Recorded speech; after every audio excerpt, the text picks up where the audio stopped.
Então, a gente vai falar aqui sobre ação penal, fala sobre as condições, espécies, conceitos de ação penal. Vamos para o conceito aqui de ação penal agora.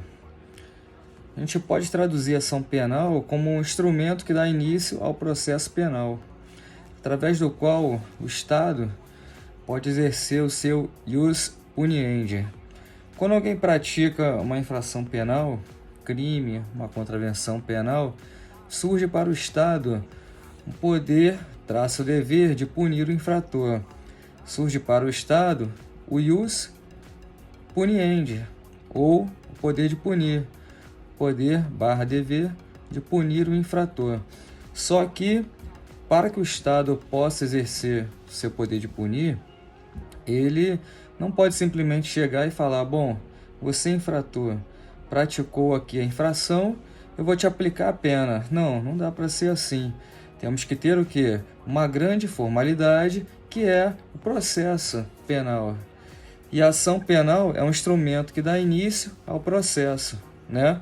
A ação penal é como vai se desenvolver o processo criminal. Pode ser ação penal pública, ação penal de iniciativa privada.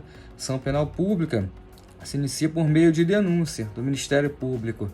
A ação penal de iniciativa privada se inicia por meio de queixa a ser oferecida pela própria vítima ou por quem a represente, ou em caso de morte, por seus sucessores, ascendente, descendente ou irmão. Mas basicamente é isso, a ação penal.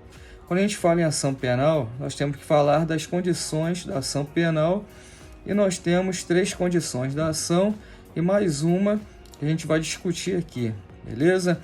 A legitimidade, o interesse de agir, a possibilidade jurídica do pedido, e aí tem uma discussão se hoje isso aqui é mérito ou ainda é uma condição da ação, por conta do que consta do novo Código de Processo Civil, não é tão novo assim, de 2015, o NCPC.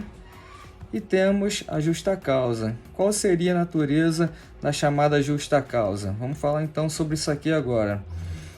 Quando alguém vai agilizar a ação penal, quando o titular da ação vai ajuizar a ação penal, seja ação penal pública pelo MP, seja ação penal privada no caso da vítima, os crimes de ação penal privada, é necessário que que tenha ali, naquela ação penal, sejam presentes as condições da ação, ou condições para o legítimo exercício do direito de ação. Se você preferir uma nomenclatura um pouco mais extensa, um pouco mais rebuscada. E as condições da ação são basicamente 3, além da justa causa. Falaremos de forma separada, tá? Vamos lá então. Primeiramente vamos falar da legitimidade. Quando eu falo legitimidade aqui, é legitimidade ad causa, ou seja, legitimidade para figurar como parte naquele processo, E aí nós podemos falar da legitimidade ativa e da legitimidade passiva também. A legitimidade ativa é a legitimidade para ser o acusador daquele processo. Tranquilo, senhores? Essa é a legitimidade ativa. Quem tem legitimidade ativa depende. Estamos falando de uma ação penal pública. Bom, uma ação penal pública, quem é que vai ter legitimidade para figurar no polo ativo de uma ação penal pública? O Ministério Público. É o MP que vai ter essa legitimidade. O artigo 129, inciso 1º da Constituição, diz que compete privativamente ao Ministério Público promover a ação penal pública. Agora, e no caso da ação penal de iniciativa privada? Vamos chamar de ação penal privada. No caso da ação penal privada, essa legitimidade ativa, ela é conferida a quem? A própria vítima. O próprio ofendido tem legitimidade ativa para figurar no polo ativo dessa ação penal privada, ou seja, para ser o acusador. Então, se temos um crime que é um crime de ação penal privada, a lei estabelece, olha, esse crime aqui será ação penal privada, somente se procede mediante queixa, né? Vamos usar essa expressão. Se a lei estabelece aquele crime como sendo um crime de ação penal privada, competirá a quem figurar no polo ativo daquela ação penal. Quem é que vai ter legitimidade ativa para oferecer a queixa-crime? A vítima. E quando a gente fala vítima, a gente vai entender como o ofendido, ou se ele for incapaz, o seu representante legal, ou em caso de morte ou declaração judicial de ausência, seus sucessores, cônjuge, ascendente, descendente ou irmão. Nessa ordem, é um tema que a gente estuda um pouco mais aprofundado na parte relativa à ação penal privada. E quem é que tem legitimidade de causa passiva? O processo penal tem legitimidade para figurar no polo passivo da ação, para ser o réu na ação, aquele que praticou a infração. Ou seja, tem legitimidade passiva o infrator da lei.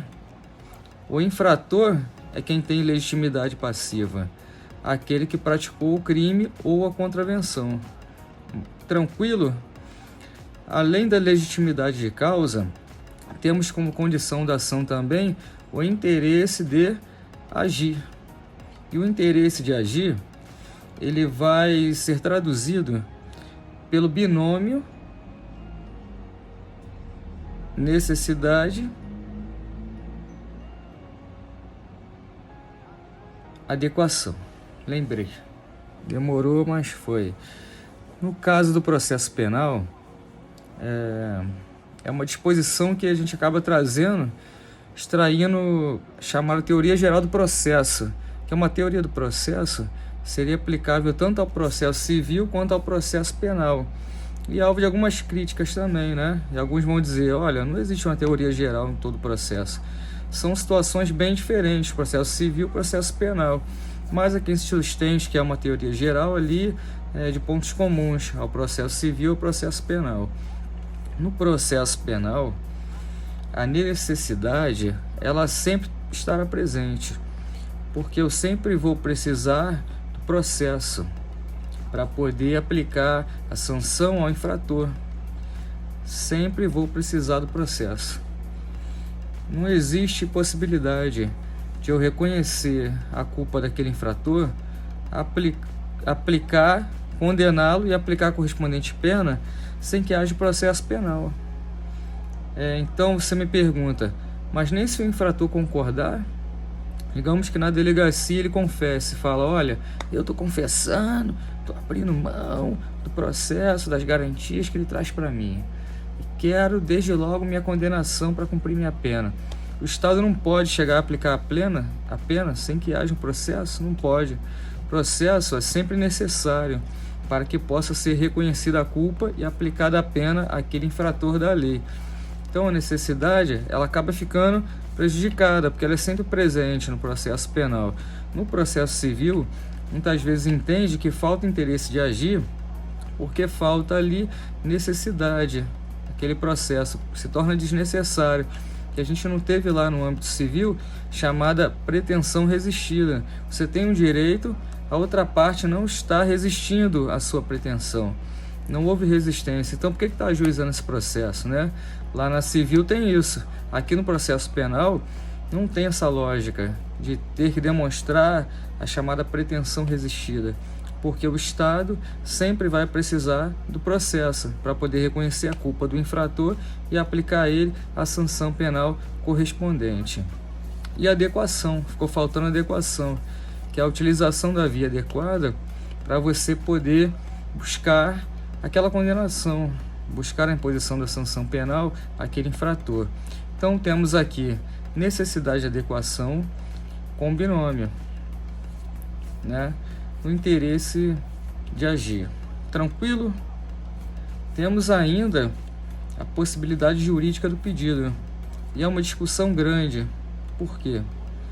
O novo CPC 2015, se eu não me engano, lei 13, agora fugiu o nome da lei do CPC. Esqueci o nome da lei, mas é 2015. O que deve prevalecer é o entendimento de que a possibilidade permanece como uma condição da ação, certo? Uma análise meramente prima facie, superficial, ou seja, eu, magistrado, estou olhando para a cara daquela denúncia. Aquela denúncia, ela diz para mim um fato que, se de fato aconteceu, que consta ali, eu posso dar aquilo que a denúncia pede. Então, a denúncia narra que houve um fato típico, o cara praticou um crime, pede a condenação dele nas penas daquele crime. Eu não estou analisando as provas ainda, estou analisando abstratamente. Se aquilo que consta na acusação for verdade, ficar confirmado durante o processo, eu vou poder julgar procedente aquela acusação? Sim, então existe possibilidade jurídica do pedido. Se a resposta é negativa, não há possibilidade do pedido. Digamos que a MP hoje denuncie José pela prática do suposto crime de adultério ter sido praticado no ano de 2019, por exemplo, e pede condenação dele pelo crime de adultério. Eu, juiz, vou olhar aquilo ali e vou ver de cara que esse pedido é juridicamente impossível, porque não há mais hoje o crime de adultério. De cara, ainda que fique tudo provado nos autos, está comprovado durante o processo que ele adulterou, enfim, né? Eu não vou poder condenar por adultério, porque não existe mais a lei por adultério. É um pedido juridicamente impossível, um fato atípico, né? Pelo princípio da adequação social, onde um crime que a sociedade julga que não há mais a necessidade de ser um crime, certo? Então a gente vai parando por aqui essa aulinha para não ficar muito extensa, na próxima a gente continua.